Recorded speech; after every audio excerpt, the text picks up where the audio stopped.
Hi guys, welcome to Bini's kitchen. ഇന്ന് ഞാനിവിടെ നല്ലൊരു സാമ്പാർ ഉണ്ടാക്കാൻ പോവുകയാണ്. അതിനു വേണ്ടി എല്ലാ വെജിറ്റബിൾസും നമുക്ക് ചേർക്കാം. ഞാനിവിടെ വെജിറ്റബിൾസ് കട്ട് ചെയ്ത് വെച്ചിട്ടുണ്ട്. ഇവിടെ സാമ്പാർ പരിപ്പ് ഞാൻ വെള്ളത്തിൽ കുതിർത്ത് വച്ചിരിക്കുകയാണ്. ഇവിടെ ഞാൻ മുളക് പൊടി, മല്ലിപ്പൊടി, ഇച്ചിരി ജീരകം ഒന്ന് ചൂടാക്കുവാണ്. ഞാൻ സാമ്പാർ കുക്കറിനകത്താണ് ഉണ്ടാക്കുന്നത്. ഇനി നമ്മൾ വറുത്ത് വെച്ച പൊടി അതിനകത്തോട്ട് ചേർക്കാൻ പോവുകയാണ്. ഞാനങ്ങനെ എല്ലാ പൊടികളും ചേർത്ത് സാമ്പാർ ഉണ്ടാക്കാൻ പോവുകയാണ്. ഞാനതിനകത്ത് സാമ്പാർ പൊടി ആഡ് ചെയ്തിട്ടുണ്ട്. ശക്തി സാമ്പാർ മസാലയാണ് ആഡ് ചെയ്തിരിക്കുന്നത്. ഇനി ഇതൊരു വിസിൽ വരുന്നവരെ നമുക്കൊന്ന് വെയിറ്റ് ചെയ്യാം. ഞാൻ അതിനകത്ത് ആവശ്യത്തിനുള്ള ഉപ്പ് ചേർത്തിട്ടുണ്ട്.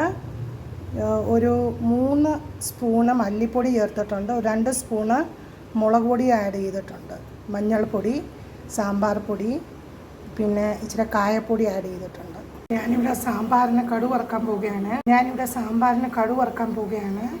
അതിന് ഉള്ളി, ഇച്ചിരി ഇഞ്ചി കട്ട് ചെയ്ത് വെച്ചിട്ടുണ്ട്. ഇവിടെ ഇച്ചിരി പുളി വെള്ളത്തിൽ കുതിർത്ത് വെച്ചിട്ടുണ്ട്. ഞാൻ സാമ്പാറിന് കടുക് വറുക്കാൻ ഒരു 2 സ്പൂൺ എണ്ണ ഒഴിച്ചിട്ടുണ്ട്, വെളിച്ചെണ്ണ.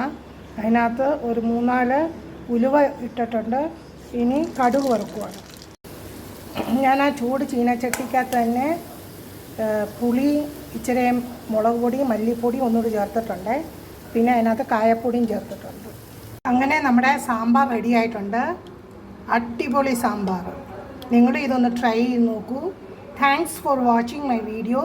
Please like, share and subscribe my channel. Thank you.